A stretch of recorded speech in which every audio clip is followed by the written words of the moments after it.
পদ্মা সেতুতে ট্রাকের পেছনে যাত্রীবাহী বাসের ধাক্কায় 2 জন নিহত হয়েছেন। এ ঘটনায় আরও 12 জন আহত হয়েছেন। শুক্রবার রাত 11টার দিকে মুন্সিগঞ্জের মাওয়া প্রান্তে এ দুর্ঘটনা ঘটে। শ্রীনগর ফায়ার সার্ভিস জানায়, পদ্মা সেতু থেকে নামার সময় 2 নম্বর পিলারের কাছে একটি ট্রাককে পেছন থেকে সজোরে ধাক্কা দেয় খুলনা থেকে ছেড়ে আসা ঢাকাগামী ইমাদ পরিবহনের একটি বাস। এতে দুমড়ে মুচড়ে যায় বাসটির সামনের অংশ।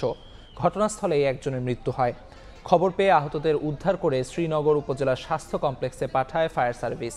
পরে আরও একজনের মৃত্যু হয়। এ সময় গুরুতর আহত অবস্থায় অন্তত 5 জনকে ঢাকায় পাঠান চিকিৎসক। এদিকে দুর্ঘটনায় ট্রাকে থাকা ইঞ্জিন অয়েল রাস্তায় ছড়িয়ে পড়ায় প্রায় পৌনে 2 ঘন্টা বন্ধ থাকে যান চলাচল।